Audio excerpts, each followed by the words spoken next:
అందరికీ నమస్తే. నేను మీ Gopi. Welcome back to our channel. ఈరోజు మనతో వచ్చేసరికి సీనియర్ జర్నలిస్ట్ జగదేవ్ గారు ఉన్నారు. సార్ నమస్తే. సార్ నమస్తే అండి. సార్, ఆంధ్రప్రదేశ్లో రాజకీయాలు అయితే బాగా వేడిగా ఉన్నాయి. అది కాకుండా ఐపీఎల్ కన్నా బెట్టింగ్లు ఆంధ్రప్రదేశ్లో రాజకీయాల మీద వేస్తున్నారంట. ఇది ఏ మేరకు వాస్తవం? వాస్తవం అండి. నేను ఇది చెప్పొచ్చో చెప్పకూడదో బాహాటంగా తెలియదు, కానీ నేను చూశాను కూడా. ఎందుకంటే ఎలా ఎలా ఉంటాయో తెలుసా? ఫస్ట్ బెట్టింగ్లో రకాలు చెప్తున్నాను, ఓన్లీ పొలిటికల్గా. ఇప్పుడు ఐపీఎల్ బెట్టింగ్ ఎలా ఉంటుంది? ఏ పార్టీ గెలుస్తుంది, అదే ఏ టీం గెలుస్తుంది అని ఉంటుంది. ఇంకొంచెం డీప్గా వెళ్తే పలానా బ్యాట్స్మెన్ ఈరోజు 3 సిక్స్లు కొడతాడని, పలానా బౌలరు ఇన్ని వికెట్లు తీస్తాడని ఉంటాయి. ఇంకా డీప్గా వెళ్తే ఏ బాల్కి ఏ రన్ కూడా ఉంటుంది. తెలుసా మీకు? తెలుసు సార్. భయంకరం అది నిజంగా. మరీ అంటే వీళ్ళు కరెక్ట్గా కొన్నిసార్లు మ్యాచ్ అవుతుంటాయి, సింక్ అవుతుంటాయి దానికి బెట్టింగ్ కిన్ను రన్ అవుతున్న మ్యాచ్కి. నిజంగా వాళ్ళు ఫిక్స్ అయ్యారా లేదా వీళ్ళు దూరదృష్టితో ఇంట్యూషన్తో చెప్తున్నారా అనేది నాకు డౌట్ కొడుతుంటుంది. అంటే గుడ్డు ముందా పిల్ల ముందా ఏది వాస్తవం అన్నట్టు. సో ఇప్పుడు రాజకీయాలు కూడా అదే.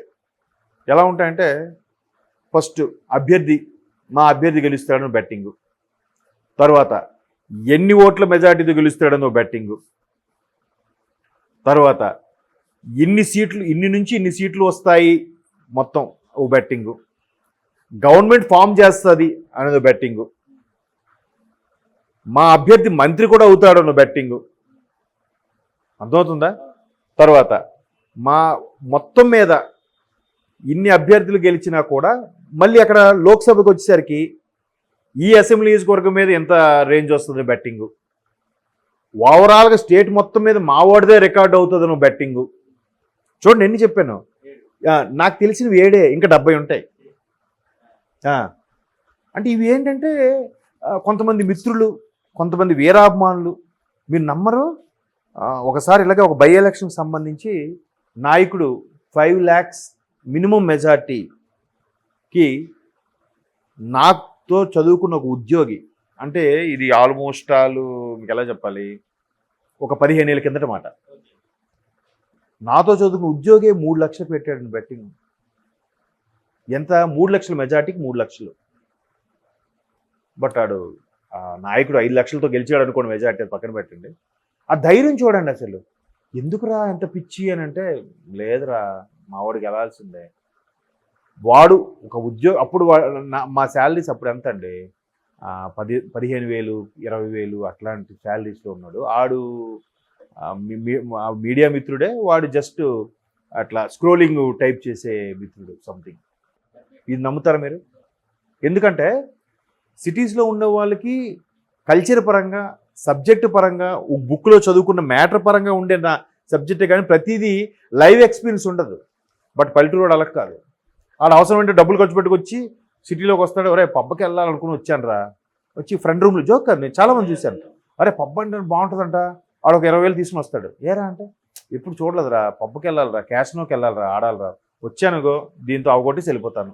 ఆ 2-3 రోజులు సెలవు పెట్టుకుని వచ్చేసి వెళ్ళిపోతాడు. మళ్ళీ ఊర్లో ఏంటంటే వాడు ఏదో చిన్న బిజినెస్ చేసుకుంటుంటాడు, లేదంటే వ్యవసాయం చేసుకుంటుంటాడు.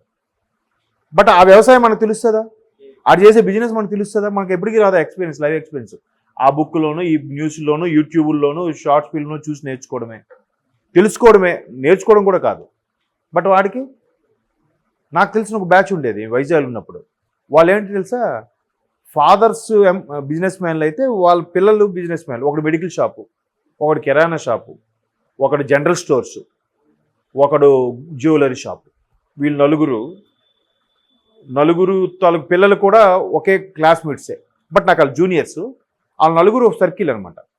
ఆ నలుగురు బెట్టింగ్లు చేస్తారు. నలుగురు ఒకేసారి ఆ షాప్లో కూర్చున్నప్పుడు నాన్న ఎంతో ఇస్తారు కదా, లేదంటే షాపులో కొద్ది ఎరకేయడం లాంటివి చేస్తుంటారు. అట్లా చేసి ఒక దగ్గర పెట్టి ఒకేసారి నలుగురు బ్యాంకాక్ వెళ్ళిపోతుంటారు. ఒకేసారి నలుగురు హైదరాబాద్ వస్తారు. వచ్చి ఒరే ఇక్కడ ఏదో పబ్ ఉందంట, బాగుంటుందంట, వెళ్దాం అని వచ్చారా. ఇట్లాగే అరే గోవా పోతున్నారా, అరే మొన్న కాశ్మీర్లో అంతా బాగుందంట కదా, మొత్తం 370 ఆర్టికల్ తీసారు బాగుందంట కదా, మొన్న కాశ్మీర్ వెళ్ళారు.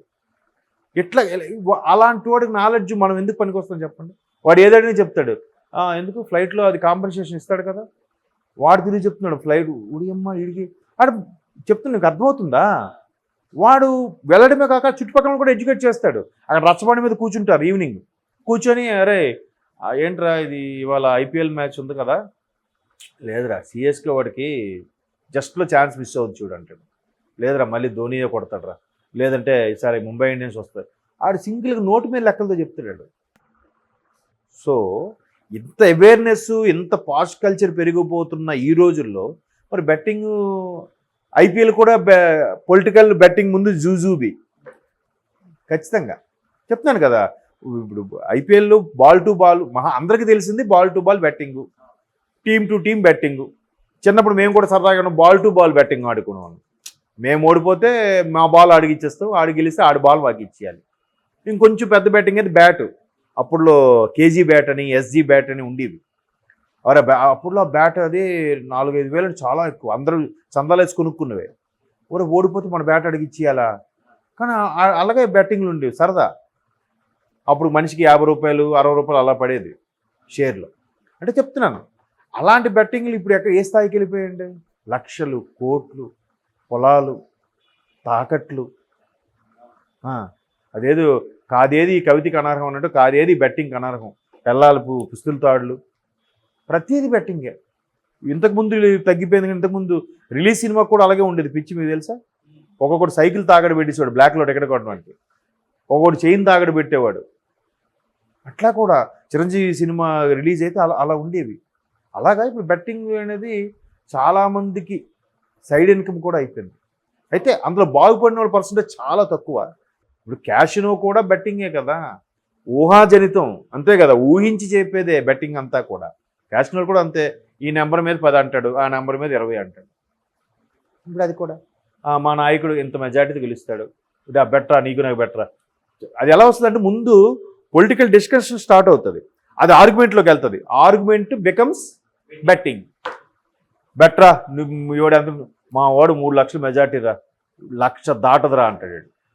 ఇంకొకటి ఏమంటాడు తెలుసా, మీ వాడు 3 లక్షలు అన్నావు కదా, నేను ఏది ఎవడు గెలిచా 3 లక్షలు రాదంటాను, అది ఒక్కటే కడతాంట్రా అంటాడు.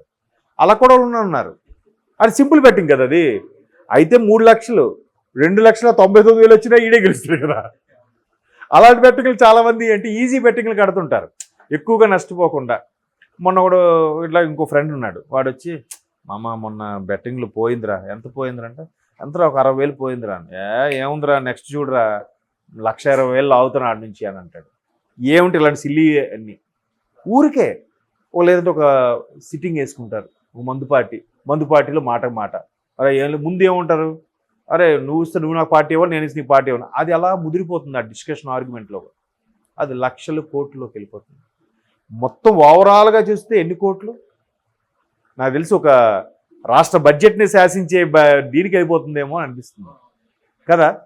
అంటే నా అనుభవం నేను చూసి చెప్తున్నాను, మీకు కూడా అలాంటివి ఎదురుపడే ఉంటాయి చాలా వరకు. సిల్లీగా ఎలా ఉంటుందంటే, అరే చదువుకున్న రోజుల్లో అరే నువ్వు ట్రీట్ ఇవ్వాలరా, లేదా నేను నీకు ట్రీట్ ఇవ్వాలరా, ఇలా సరదాగా ఉండేవి బెట్టింగ్లు. ఇప్పుడు అలా కాదు. Lakhs money makes many things. కాబట్టి ఐపీఎల్ కూడా ఎందుకు పనికిరాదేమో అనిపిస్తుంది. ఎందుకంటే ఇప్పుడు ఆంధ్రప్రదేశ్ వేడి అలాగుంది రాజకీయ, ఒకవైపు ఎండలు, ఇంకోవైపు ఈ వేడి, మరోవైపు బెట్టింగ్ వేడి. అసలు చిన్న పిల్లలు ఇప్పుడు ఎలా ఉంటుందంటే, పెద్ద పెద్ద పొలిటీషియన్స్ పిల్లలు కూడా బెట్టింగ్లే. ఎందుకు, వాడు ప్రెస్టేజ్, మా నాన్న ఎలాగైనా గెలుస్తాడు రా, వాడికి ఓడిపోదని తెలిసినా కూడా తగ్గడాడు. వాడే ముందు బెట్టింగ్ కాయిపోతే ఏమవుద్ది, అమ్మ మీ నాన్న గెలవరు రా, అందుకే నువ్వు బెట్టింగ్ కాయట్లేదురా అంటాడు వీడి పక్కనోడు. ఆడ ప్రెస్టేజ్ మీద ఏమో పోతే పోయిన నుంచి కట్టేస్తూ ఉంటాడు. అట్లాంటివి ఎక్కువ జరుగుతూ ఉంటాయి. చూద్దాం ఈ బెట్టింగ్ రారాజులు ఇదంతా అయిపోయిన తర్వాత మనకి June 4 ఇవన్నీ మ్యాటర్ బయటకు వస్తుంది, June 4 ఈవినింగ్. అంతవరకు let me see. Okay sir, thank you sir.